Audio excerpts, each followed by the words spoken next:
For the first time in Season of Discovery history, we have finally gotten some tier sets that are very unique to each and every class and specialization. Coming in Phase 3, they have edited all of the 3-set bonuses for every single tier set that's gonna drop from the new raid. So instead of giving you something like a mana proc or a static spell damage, like all casters getting some plus spell damage, any of the tanks tier bonuses were something like plus 15 stamina. But now they're actually gonna be unique to basically each and every class or spec. So here's all of the new 3-set bonuses coming in Sunken Temple. First up, we have Warriors and Paladin DPS, and their 3-set bonus is going to be called Extra Attack. This is going to give you a 5% chance to proc it, which will hit for another attack of your main hand weapon attack. Technically, the wording doesn't clarify that if you were dual wielding, would you hit with that offhand weapon, but it should just hit with your main hand weapon initially. This is going to be an extra pretty large attack for Paladins every time this procs,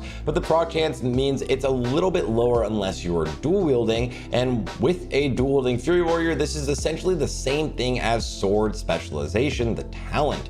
If you end up getting that talent, it will give you a 5% chance to proc and give you an extra swing, and this is a pretty unique and pretty powerful 3-set bonus. Now if we look for Paladin and Warrior tanks, they get Stalwart Block. This will increase their block value by 50 for 6 seconds after blocking, and it does not look like there is an ICD, meaning you will get 50 block value basically static the entire time as long as you're chain pulling. And Holy Paladins get the 4 Lordaeron 3-set bonus. This means your Horn of Lordaeron reduces the cast time of your next 2 Holy Light spells, which actually works with some of their new runes to basically have Paladins being casting a lot quicker. One of the big issues that Paladins have versus Shamans is that Shamans got a ton of AoE healing and Paladins are just mostly single target heals, mostly. But they are also getting a lot of things that are giving them crit chance, having them crit a lot more often, as well as shortening the time of their casts, which is one of the other issues with Paladins, is mostly they usually don't have a lot of instant cast heals. Now Paladins getting a lot of reduction to their heals is going to be a nice one, but it does force you to use the Horn of Lordaeron rune, which I know maybe not every Paladin was using so far, although I'm not sure if Holy Paladins have much of a different option. You don't really see that many Holy Paladins right now. Resto Shaman's 3-set bonus reduces the cast time of their Healing Rain by 100%. It doesn't even say that this is a proc, it just says that it reduces your cast time of Healing Rain by 100%. We'll find out soon if that's just going to be a static thing or a proc, but that is very, very nice. Basically, you'll have instant casts of Healing Rain, which is the counterpart, like I mentioned, to Paladins having to cast everything on mostly single target. Now, Resto Shamans have a ton of AoE healing, a lot of AoE healing, and getting some more instant cast spells will make them even more powerful. Then the Melee Hunter and Enhanced Shaman set gives you Fiery Strength, which has dealing fire damage over time causes you to gain 7 attack power, stacking up to 10 times.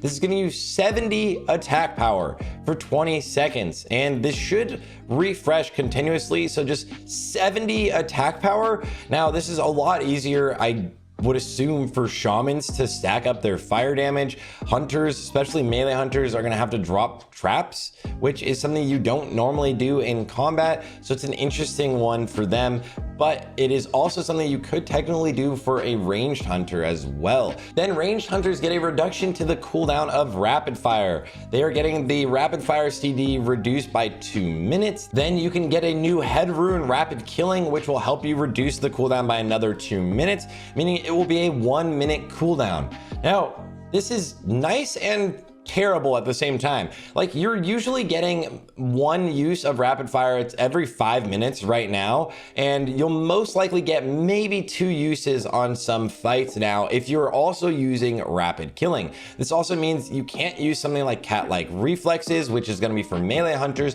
and you can't use lock and load, which would give you a ton of extra shots. This would make it so that you can consistently use Chimera Shot like 3 times instead of just using it once every cooldown. cooldown. And rapid fire, honestly, for hunters is kind of terrible. It increases the attack speed of your normal shots, but most of your special abilities that hunters have outside of runes that would require increasing your attack speed have an inherent issue in them, and that is that steady shot, aim shot, even using multi-shot have a 0.5 second cast time hidden in the game files in classic World of Warcraft. So your steady shot getting reduced from 1.5 seconds to 1 second, technically, if you have enough haste, would actually still be a 1.5 second cast, and it would end up clipping your attacks more than it would end up benefiting you. So rapid fire is not really much of a DPS gain. It's not that strong, so you're probably gonna still just use lock and load. So this tier set bonus is really an interesting one that potentially won't necessarily get that much use. It just means you can use rapid fire on more bosses as a ranged hunter, but you're definitely not really seeing any sort of like single target DPS, like getting 70 attack power, which is just incredibly powerful. Now for the Ele Sham Shockadin set, yes, that's right. Shockadin paladins are kind of having a set, and their set bonus will increase their holy spells crit chance by 3%. But if you are an Ele Shaman, you will have the Furious Storm. This gives you a chance on spellcast to increase your spell damage by 60 for 10 seconds. 60 spell damage is a lot more than 70 attack power, so shamans are eating incredibly good so far this phase, looking just absolutely phenomenal. This is a really powerful proc chance, and it is reminiscent a little bit of what we will see from the caster sets in a second. Feral Druids are finally getting some love with their 3-set bonus. There's 2 different 3-set actual like bonuses that they're getting because of tank spec as well as DPS spec. So the first one is going to be Precise Claws. It gives you a 2% chance to hit while in bear and dire bear form. Basically, you need to hit more often to make sure that you are always going to be building rage and building threat, and this is really solid. But in true power shifting form, embracing the love of power shifting for Feral Druids, we have Power Shredder, which reduces the mana cost of your next shapeshift for the next 10 seconds, which it'll always happen that way, by 30%. This will mean you can power shift 30% more often on fights. This is going to be a huge DPS increase for Feral Druids overall. On top of, they actually buffed all of the Feral Druid items from 78 attack power to 114 feral attack power. They even buffed this staff, which didn't have any attack power on it, 31 strength, 19 agility, 114 feral attack power. And of course, this also comes with the caveat that we are probably getting this enchant next phase, so power shifting is getting more powerful from that, as well as catnip, which will increase your attack speed from a feral druid by 50% for 30 seconds. All of these buffs going in together actually might be enough to make feral druid pretty solid, potentially even really powerful, especially because you'll be able to shift consistently, gaining almost permanent energy that will always have you doing attacks. This is going to be huge overall. Even if the runes didn't really give you any DPS gains, all of the other changes are very solid. Now the rogue set bonus is an attempt at giving rogues some sort of raid buff. It will make it so that all of your normal attacks, Sinister Strike and Backstab, will increase the damage taken of the target by 7 from all sources for 30 charges. This is essentially Hemorrhage. If you've ever played Hemospec or Hemorrhage, if you ever played a Hemo spec, essentially what it does is put a debuff on the target so that all other physical attacks hit them for slightly harder. This is essentially doing the same thing, so increasing all of the attacks incoming towards the target by 7. This is a nice debuff that will be added, but is it enough of a debuff, giving rogues enough of a essential slot in every single raid? Even if the class got some really solid buffs this phase, that's to be seen for the future. But this is nice, finally giving rogues a unique debuff that they can add or bring to the raid. And the Resto Druid 3-set bonus helps deal with a lot of their mana issues. Your healing spell crits will now have a 50% chance to activate Dream State, and Dream State gives you 50% mana regen while you are casting for the next 8 seconds. It also increases the nature damage taken of your target by 20%, which is incredibly powerful, but this is usually applied by Boomkins or applied by Storm Strike from a Shaman common. So Exile Dreamer really gives you a lot of mana regen for your Resto Druids. Now, if we go to Balanced Druids, they also have a unique increase, which increases their crit chance of Wrath and Starfire by 3%. And this is uniquely to Wrath and Starfire because, of course, especially now, they can crit with a lot more abilities than just that. So these are their two main casted abilities, getting quite a solid crit percent chance increase. And lastly, the casters. The Warlock tank set will actually make it so that your Shadow Cleave ability reduces the cast time of your next Immolate by 100% after using 2 Shadow Cleaves. So each Shadow Cleave reduces it by 50%, stacks 2 times. This gives you a free Immolate. An instant cast Immolate gives you a lot of damage, also puts the dot up and allows you to do any sort of debuffs that you need to do, like get a conflag up if you're going to be using conflagration, which I'm not even sure that Warlock tanks will ever end up doing,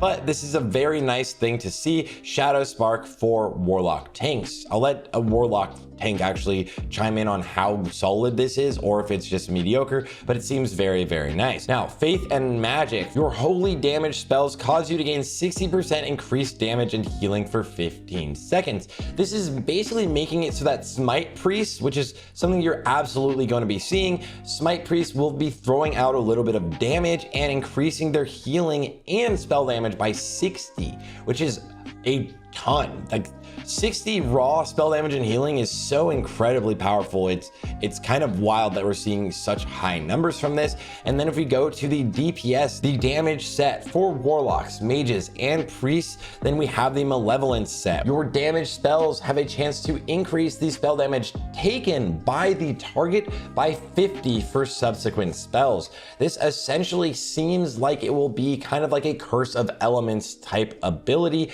that you will get from all 3 sets, basically putting up a debuff on the target, increasing all spell damage it takes. Now, it doesn't necessarily clarify yet if this is just from you yourself, so it'll just increase your own damage on the target. It should, ideally, it looks like, be something that everyone gets, and this will be a nice buff to all casters so that they can keep up with how melee are going to be looking kind of incredibly strong. Just getting an inherent 26% damage increase moving into this raid just because bosses don't have such ridiculous amounts of armor. And there you have it, all of the new tier set bonuses uniquely coming in Sunken Temple raid in phase 3 of Season of Discovery. These are some massive buffs. These are some class tuning, and some of these are insanely powerful while some of them are a little bit weaker. Ranged Hunter definitely does not feel like it got much love, as well as maybe the Paladin tank or Warrior tank. Paladin tanks are known for AoE tanking, but Warrior tanks just getting a little bit more block might not necessarily be as powerful as they might have wanted. But regardless, these set bonuses are huge, and the damage spikes we are probably about to see next phase are gonna be quite significant. So get ready to be absolutely blasting in Sunken Temple, the 20-man raid. I will keep you updated on everything coming, as well as, of course, after we clear the raid in a couple days, I will make sure to keep you updated on some guides on how to get through it yourself. Of course, make sure to subscribe to the channel if you want to stay updated everything Season of Discovery, and I will see you guys all on the next one.